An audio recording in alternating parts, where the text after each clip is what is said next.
When it comes to Seattle hip-hop music, if the first name that comes to mind is Sir Mix-a-Lot, Mr. Baby Got Back himself, then the home of Starbucks and Amazon is also recognized as being the birthplace of the rapper Macklemore of Irish heritage.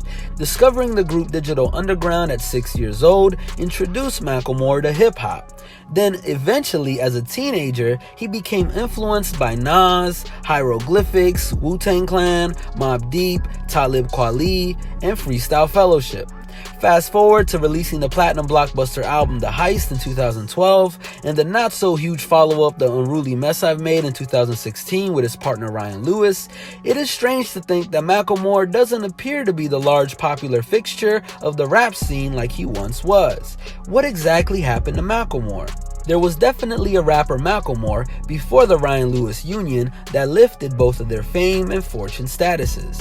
He first called himself Professor Macklemore for a school art project and started a group with other students called Elevated Elements. He even dropped 2 mixtapes, one called Open Your Eyes on October 21st, 2000 and the Unplanned mixtape on September 7, 2009, and then an independent album on his own called The Language of My World on January 1st, 2005.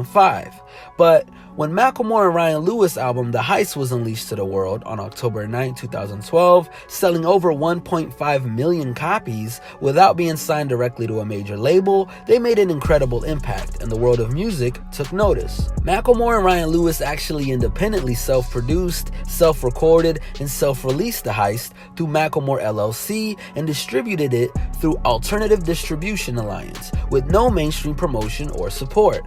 After it was released, they hired Warner Music Group's radio promotion department to assist with giving their singles that extra push in exchange for a small percentage of their sales. Those were some pretty big singles, by the way. Wings went gold, and Macklemore described it as being about the pursuit of identity through the means of consumerism. The attempt is to dissect our infatuation and attachment for logos, labels, brands, and the fleeting happiness that is intrinsically linked to the almighty power of the purchase. Can't Hold Us was their extremely infectious and successful second single that hit the 6 times platinum mark. Save Love came third out of their 5 singles from The Heist and became a 3 times platinum anthem for supporters of same-sex marriage. The biggest single of the album, though, and of course Macklemore's entire career thus far, was Thrift Shop, a gigantic, insanely popular diamond-selling single with over 10 million units moved. Macklemore talked about it on the MTV News saying, "Rappers talk about, oh, I buy this and I buy that and I spend this much money on this and I make it rain and this type of champagne and painting the club, and this is the kind of record that's the exact opposite. It's the polar opposite of it. It's kind of standing for like, let's save some money, let's keep some money stashed away, let's spend as little as possible and look as fresh as possible at the same time." Then the 5th single, dropping over 2.5 years later, was White Walls, that went double platinum and had a music video that featured cameo appearances from Big Boy from Outkast, Sir Mix-a-Lot, A$AP Rocky, Trinidad James, Wiz Khalifa, and DJ Drama. The level of success that Macklemore and Ryan Lewis achieved with The Heist was extremely difficult to top, and would be for most musicians. In fact, it took them over 3.5 years to drop their follow-up, This Unruly Mess I Made. This time around, they only had 1 platinum single, that being Downtown, featuring Eric Nelly, Melly Mel, Kool Moe Dee, and Grandmaster Caz.